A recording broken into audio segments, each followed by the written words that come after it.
everyone, my name's Lily and I'm the book blogger behind Utopia State of Mind, and I'm in yet another location featuring the artwork of my childhood. I hope everybody enjoys. I'm going to be telling you about my May wrap-up. It is very late, so that gives you an indication of how my life is going. I have my trusty notebook here, and let's hop into it because there's a lot. So in May, I read 30 books. If you saw me on social media, at the end of May, I was kind of like, well, I could try to finish 31, and I took a break and I instead read 30. So I feel pretty good about that just because 30 is way more than I thought I was going to read. But, you know, you hear that story every month. So don't know why this month would be any different.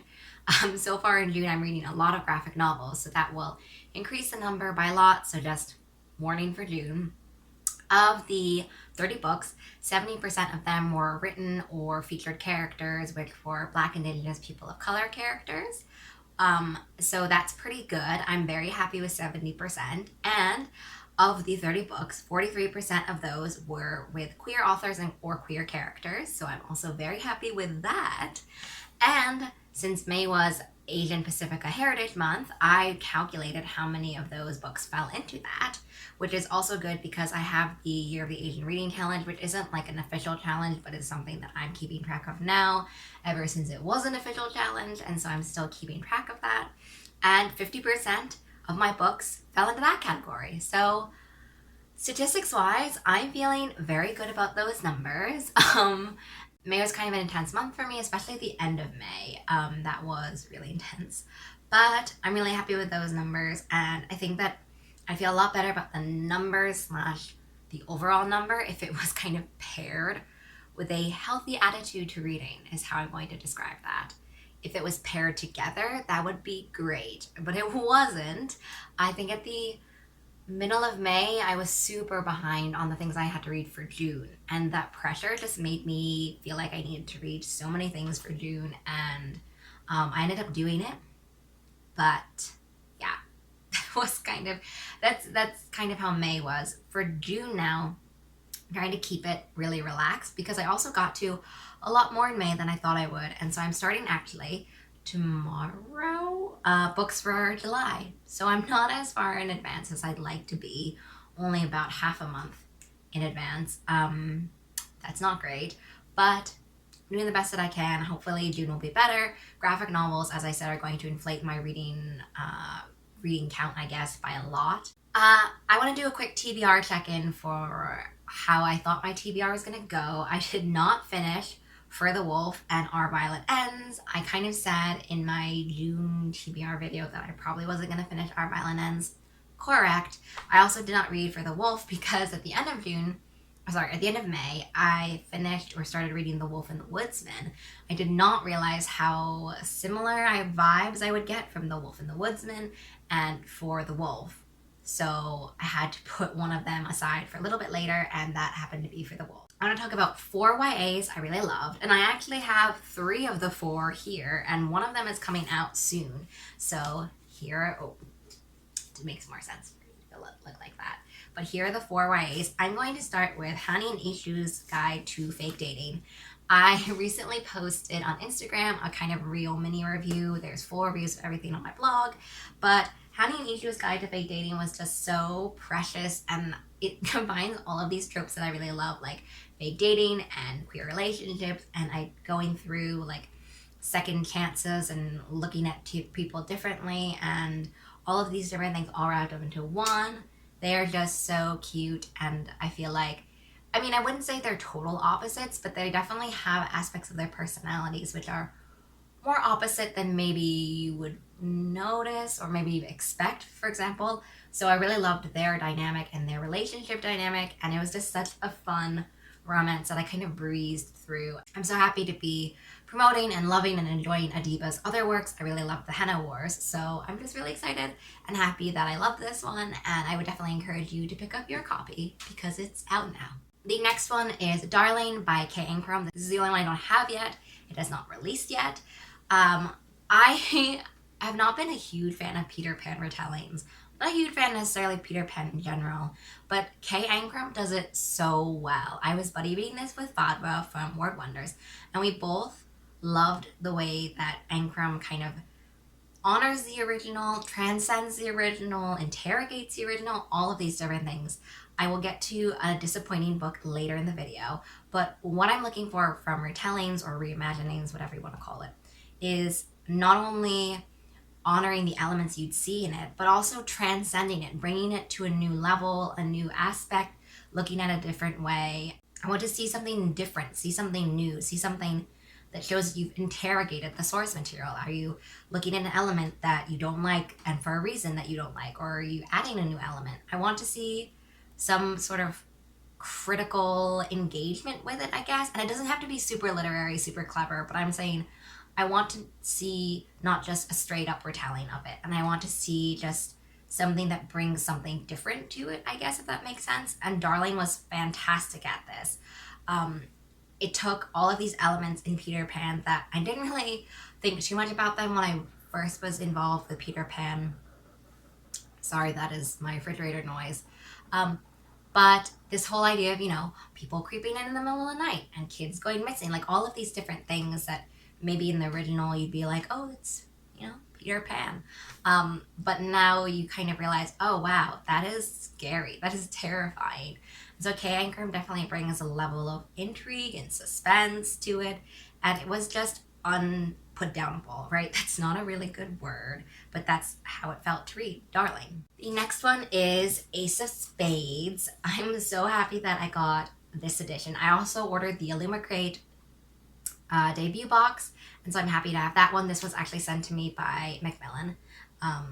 So I loved Ace of Spades so much. I knew I was going to, which is why I pre-ordered it. But what I love so much about it is that it has this great suspense element. I've been a huge fan recently of suspense, dark academia suspense, like just suspense in general. I think I've read or am reading, I think 4 or 5 books in a row that have a suspense element to it. And I'm loving it. And Ace of Spades delivers that so well. There's 5 million things I want to talk about Ace of Spades that are spoiler territory that I cannot talk about it. So please, if you follow me on Twitter or Instagram and you've read it, please DM me your thoughts, especially about the last 40%. Basically, I need to talk about it.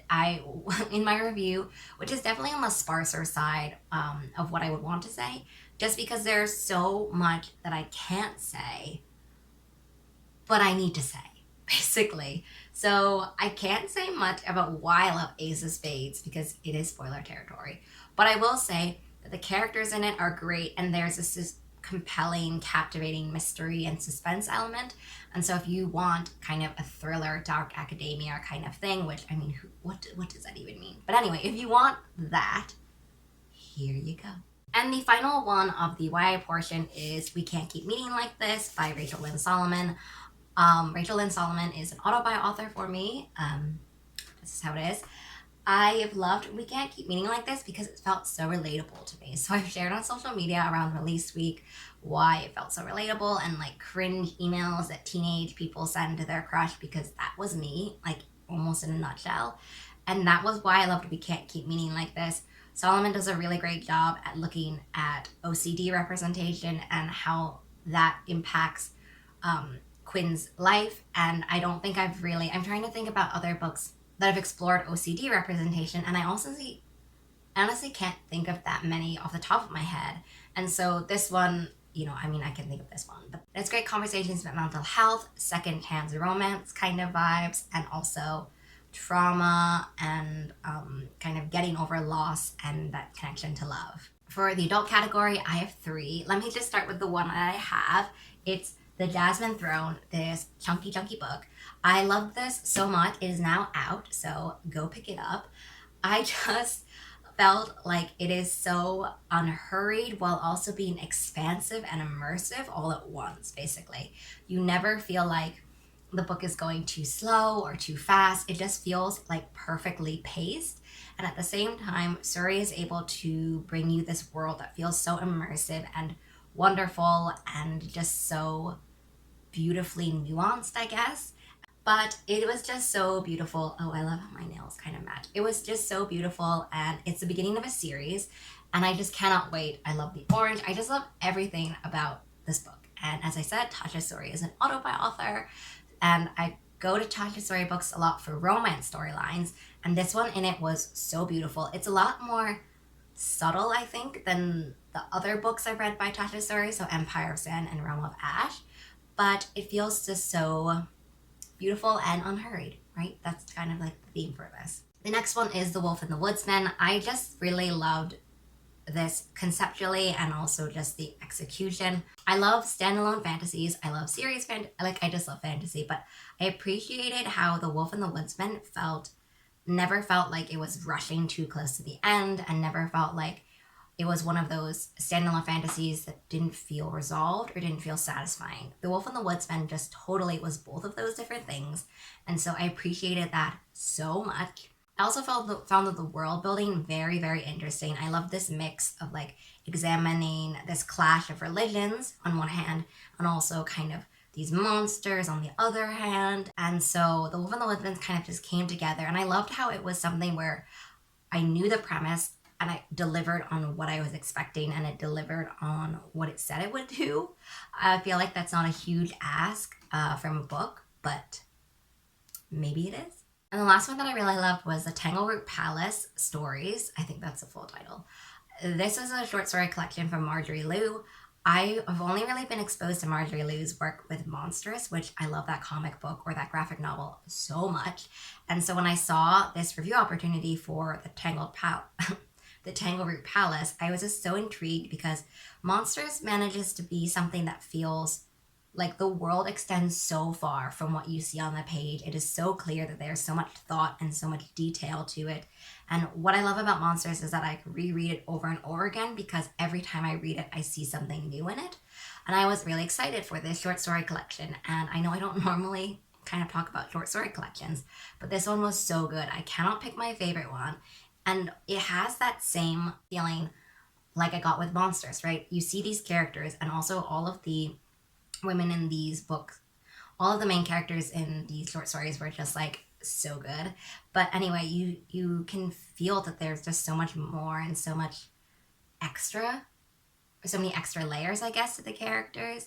And it's so fun because even though the stories feel contained, it's like, oh, I would take more of that story. But I never feel like I need more of that story, if that makes sense, which I feel like for a lot of short stories and a lot of short story collections. So this one just felt so encapsulated in everything it was. And also there's commentary sections at the end about the thought process and the timing, which I thought was very, very helpful. And I want all kind of retrospective short story collections to have that, because it gave so much insight into the work and into the mind of the creator and all of these different things that I don't know if I pick up normally, but that certainly elevated all of them to another level. I want to quickly talk about the book that was the most disappointing in May, which actually broke my heart.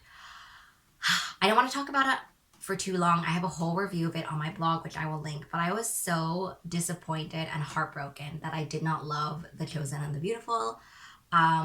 I was so excited for this queer Asian American adoptee story, and I'm just so heartbroken that it did not work out for me. I felt like the characters were not explored enough. I felt like they're a little bit shallow for me, and I also felt like, as I talked about with Darling, I felt like the retelling aspect didn't introduce another kind of intriguing layer. I felt like it was, as a retelling, it stuck pretty much very close to the actual plot of The Great Gatsby. I'm not a huge fan of The Great Gatsby, so maybe this is on me.